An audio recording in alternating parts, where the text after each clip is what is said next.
firman-Nya. Allah tidak wajib membantu orang yang tidak bersyukur kepada nikmat Allah. Yang tadi disebut di dalam ayat-ayat sebelumnya ini, "Wadhkuru ni'matallahi 'alaikum id kuntum a'daan." Dikala kamu bermusuh-musuhan, kamu disatukan. Khususnya adalah bangsa di mana Quran diturunkan oleh Allah kepada mereka dengan seorang nabi dari mereka dan dengan bahasa mereka itu.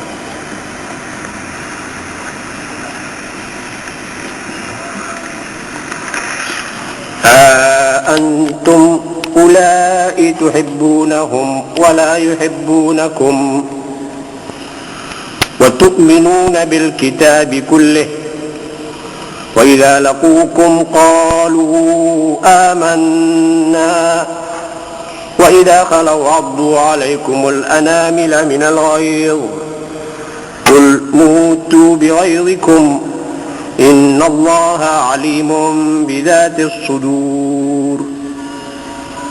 Beginilah kamu mencintai mereka, tapi mereka tiada mencintai kamu.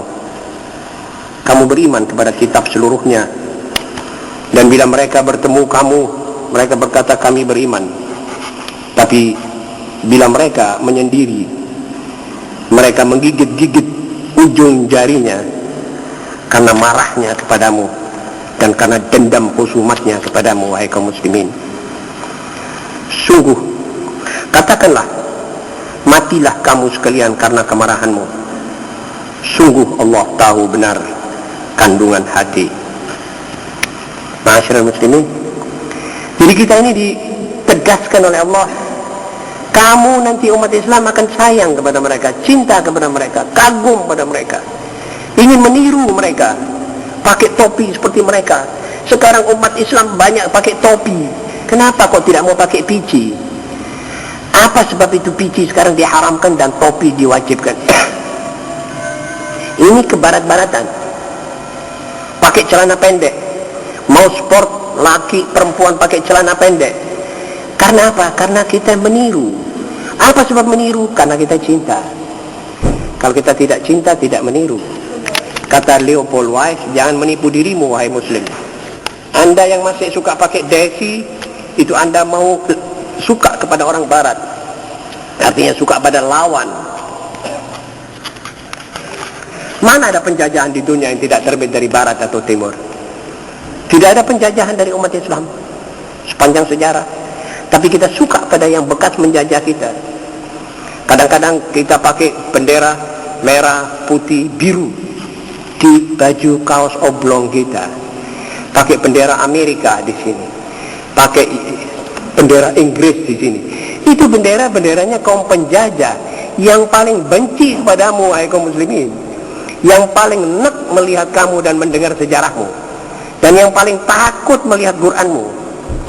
Tangannya sekarang pelan-pelan mau nyopet Quranmu supaya nanti bisa dibakar, bisa dibuang. Kamu malah cinta kepadanya. Ha antum ulai tuhibbunahum wa la yuhibbunakum. Kamu tidak akan diimbali dengan kecintaan, tidak. Mereka menganggap kita ini adalah hayawan-hayawan kecil, apalagi Yahudi. Yahudi itu menganggap seluruh bangsa kecuali Yahudi adalah ciptaan Allah sebagai keldai untuk Bani Israel, anak-anak Tuhan itu. Karenanya mereka itu tiap tahun menculik orang yang bukan Yahudi dan dibunuh, dikeluarkan darahnya, lalu darah itu ditaruh di satu talam besar, nanti dikasih tepung, itu tepung nanti dimakan waktu hari raya mereka, namanya Idul Fitr, tiap tahun. Saya masih ingat di Kampung Makmur, saya masih kecil, itu orang tua-tua kita bilang awas dulitan. Rupanya itu tidak palsu, itu betul. Mereka mengambil, dan yang paling dipilih oleh mereka anak-anak kecil. Anak-anak di bawah umur itu disaut sama mereka, dibawa, dikeluarkan darah dari sini, disuntak sampai habis ditalam. Cepat mereka bikin dengan, terus dikasih bumbu-bumbunya ya, keningar ya, bumbu seperti kakak. Itu namanya dikasihkan untuk apa sebab? Supaya mereka lebih mentolo, mengganyang bangsa yang bukan Yahudi ini. Jadi mereka sudah merupakan kanibal. Kalau bahasa Inggris kanibal itu orang makan orang. Dan kepada bangsa lain, mereka maaf-maaf katanya mengasih kotorannya kepada bangsa lain.